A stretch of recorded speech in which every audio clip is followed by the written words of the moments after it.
L'innovation incrémentale repose sur l'utilisation des connaissances préexistantes pour améliorer les produits existants sans modifier fondamentalement leur architecture. Elle vise à perfectionner les produits établis tout en maintenant les mêmes domaines de connaissances.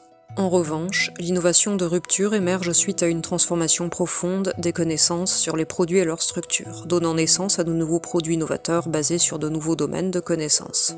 En sciences de gestion, l'organisation de la création de connaissances est souvent étudiée à travers le concept de communauté épistémique, qui réunit des membres partageant un objectif commun de création de connaissances et une autorité procédurale commune.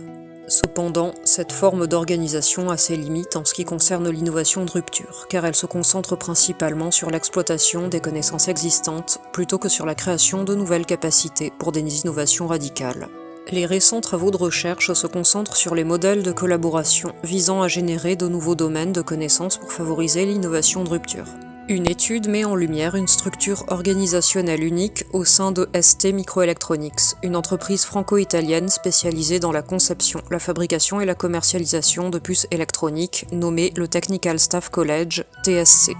Cette entité, formée de spécialistes scientifiques internes, a pour mission de catalyser et de formaliser la création de nouveaux domaines de connaissances au sein de l'entreprise. En rassemblant l'ensemble des experts, le TSC encourage les collaborations transdisciplinaires et accompagne les projets visant à ouvrir de nouveaux champs de connaissances.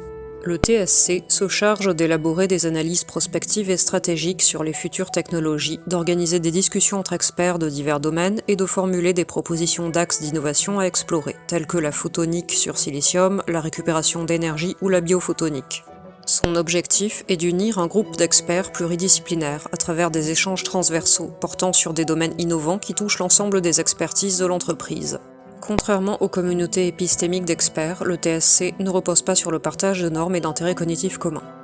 Son unité découle plutôt d'un processus de délibération rationnelle en vue d'explorer des concepts technologiques révolutionnaires et créer de nouveaux domaines de connaissances.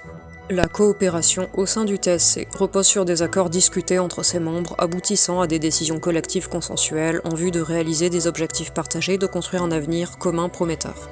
Les membres du TSC sont unis par leur volonté délibérée de développer de nouveaux concepts technologiques afin de les transformer en connaissances émergentes. Leur action collective est motivée par le désir commun de renforcer les capacités d'innovation pour susciter des stratégies de rupture et créer de nouvelles communautés épistémiques.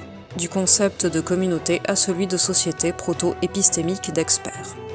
En se basant sur la distinction entre deux modèles idéaux, la communauté et la société, introduite par des sociologues, nous pouvons imaginer le concept de société proto-épistémique d'experts pour définir et caractériser l'identité organisationnelle du TSC chez ST Microelectronics.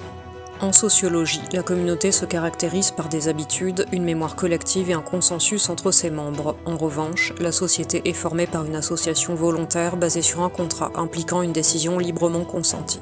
Ainsi, la société proto-épistémique d'experts se présente comme un collectif auto-organisé ayant pour but commun d'explorer des concepts technologiques novateurs afin de créer de nouveaux domaines de connaissances et de revitaliser les communautés épistémiques.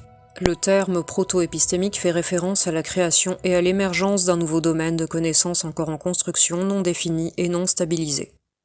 Cette notion ne s'oppose pas à celle de communauté, au contraire elle vient enrichir notre compréhension des processus de création de connaissances au sein des organisations. Tandis que les communautés d'experts visent à faire progresser les domaines de connaissances existants, les sociétés proto-épistémiques favorisent la naissance de nouveaux domaines de connaissances et l'établissement de nouvelles communautés. La société proto-épistémique revêt une importance capitale en offrant un cadre où les acteurs peuvent échanger, se coordonner et organiser le développement de stratégies de création de connaissances au sein de l'entreprise. Elle favorise la collaboration entre des experts de domaines variés et facilite la mise en place de projets de recherche transdisciplinaires, en soutenant les projets d'exploration de concepts innovants, en allouant des ressources et en encourageant l'implication des acteurs. La société proto-épistémique devient une fonction stratégique au sein de l'organisation. Elle soutient l'action collective pour l'innovation de rupture, contribue à l'élaboration de programmes d'action et participe à l'élaboration de la stratégie globale de l'organisation. Bonne journée et à bientôt pour de nouveaux contenus.